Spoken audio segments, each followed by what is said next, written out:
saya copot detik itu juga.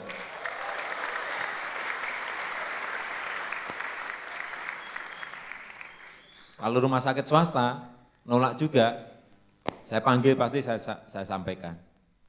Hati-hati, nanti saudara minta izin nggak akan saya keluarkan. Saya ancam gitu pasti.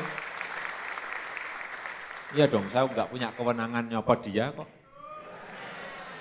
Izinnya hati-hati izin, kamu izin kesehatan, izin IMB, izin SIUP, TDP, kamu harus ke saya. Gitu. Artinya apa? Kekuasaan digunakan untuk hal yang baik. Kekuasaan dipakai untuk memperbaiki, mensejahterakan. Bukan dipakai untuk cari uang, cari duit. Tidak. Dan yang kedua kan ada kartu Jakarta Pintar seperti ini. Kartunya seperti ini. Saya lihat, jangan ada yang ngomong-ngomong lagi lah. Sekarang sudah gratis dari SD sampai SMA. Mana? Di Jakarta Utara coba sisir. Yang DO di SMP, di SMA, SMK banyak sekali kok. Nggak bisa melanjutkan sekolah kok. Padahal anggarannya kira-kira hampir 1,4 triliun. Saya nggak habis berpikir duit segede itu, nggak bisa menyelesaikan masalah. Sehingga perlu disiapkan sistem yang namanya ini, sistem Jakarta Pintar seperti ini. Anak-anak pegang semuanya ini. Udah SD sampai SMP, nanti gratis dengan ini. Dan untuk yang betul-betul yang tidak mampu, yang sangat miskin, sangat-sangat miskin, nanti pegang yang platinum seperti ini. Ini pakai sistemnya kayak kartu kredit. Yang platinum jangan ditepuki, yang platinum yang sangat miskin. Kalau pegang kartu platinum yang ini jangan bangga, ini yang sangat miskin. Sehingga nanti yang pegang kartu ini diberikan baju, diberikan baju seragam, sepatu dan untuk buku-bukunya gratis dan biaya-biaya sekolah. Ini sistem yang akan menyelesaikan dan cara ini yang akan menggiring anggaran itu tidak bocor kemana-mana. Jadi dibangun sistemnya dulu, baru duitnya dicari.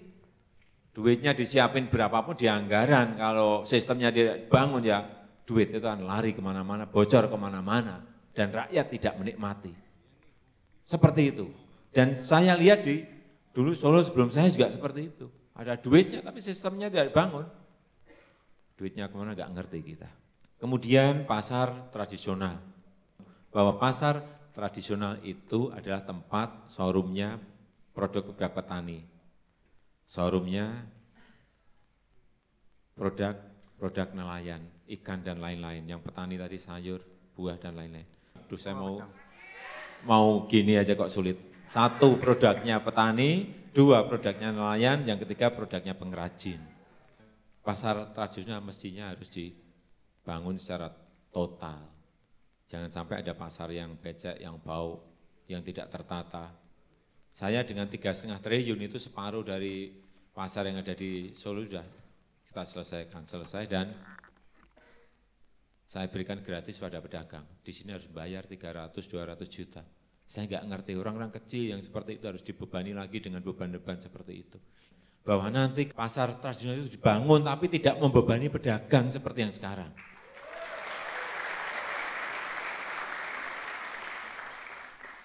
Satpol PP dilucuti pentungan dan tamengnya, nggak boleh gebuki, ini nggak boleh. Nanti akan saya ajari Satpol PP-nya untuk agar mereka punya ilmu yang namanya intervensi sosial. Bagaimana pendekatan kelompok, bagaimana pendekatan individu. Contoh-contoh yang sudah kami lakukan dulu pasarnya bau becek, kemudian menjadi yang baru seperti itu, tetapi kita berikan gratis pada pedagang. Saya kira usaha-usaha kecil memang harus disuntik. Yang gede ya enggak apa-apa, silahkan. Kalau yang gede kan diberi peluang aja sudah mereka bisa kemana-mana.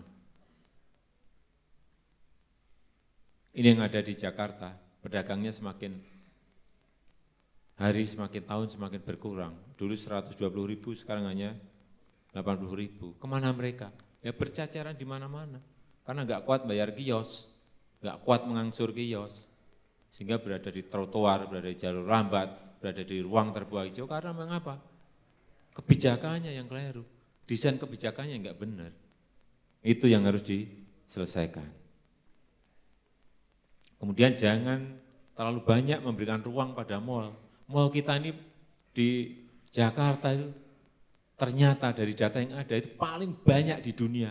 Kota dengan mall yang paling banyak ya di Jakarta ini. 130 mall. Mestinya yang diperbaiki, yang di-upgrade itu pasar tradisionalnya. Karena apa? Kalau pemilik mall itu hanya satu.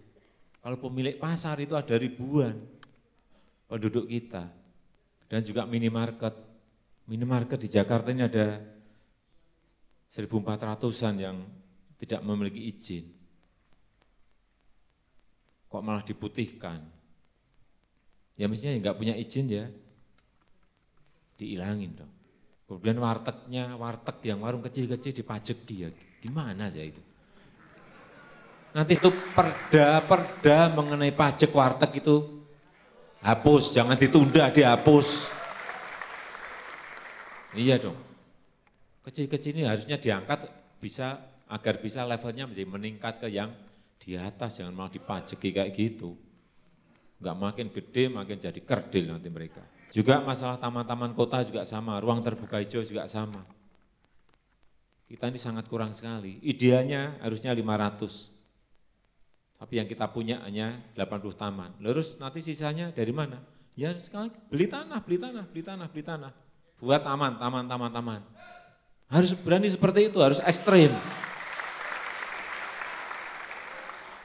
Sekali lagi duitnya ada. Kalau pemukiman, ini gambaran singkat saja ya. Mestinya kayak di Kuningan ini kan banyak kantor, Sudirman banyak kantor, di Tamrin banyak kantor. Mestinya di dekat itu tuh harus ada apartemen sedang atau rusun sedang yang harganya sedang dan harganya murah untuk karyawan. Sehingga mobilitas orang itu tidak kesininya berbondong-bondong naik mobil. 2 juta mobil, 1 juta mobil setiap hari masuk, hasilnya macet. Tapi kalau rusun itu, apartemen itu ada di dekat-dekat kantor, staf kantor, karyawan kantor ini tinggal jalan kaki ke kantor. Tinggal naik bus atau naik tram atau 1 halte cukup. Sehingga murah, biaya hidup juga murah. Dan mobilitas orang di jalan itu berkurang sangat drastis. Ini saya kira nanti yang akan mengurangi kemacetan. Transportasi massal enggak mengurangi juga, tapi yang paling banyak nanti kalau ada redesign lagi untuk pemukiman terpadu di Jakarta ini. Pasar juga sama, kita punya konsep di bawah pasar, di atasnya puskesmas, di atasnya lagi untuk apartemen atau rusun bagi keluarga-keluarga sedang dan di bawah. Sehingga mobilitas orang tidak ke pasar harus naik mobil, sudah turun ke bawah, belanja di bawah, naik lagi sudah sampai rumah, naik lift lagi sampai rumah. Sistem itu kalau dilakukan, dan saya lihat semuanya negara melakukan itu. Jadi mobilitas orang di jalan, mobil berkeliaran di jalan menjadi berkurang sangat drastis. Saya kira itu yang bisa saya sampaikan pada kesempatan yang baik ini. Terima kasih. Wassalamualaikum warahmatullahi wabarakatuh. Pak Jokowi. Luar biasa. Pak Basuki. Luar biasa. Jokowi siapa yang punya, Basuki siapa yang punya, Jokowi siapa yang punya kita semua. Ayo Jokowi siapa yang punya, Basuki siapa yang punya, Jokowi Basuki bersatu untuk Jakarta baru. Ayo Jokowi.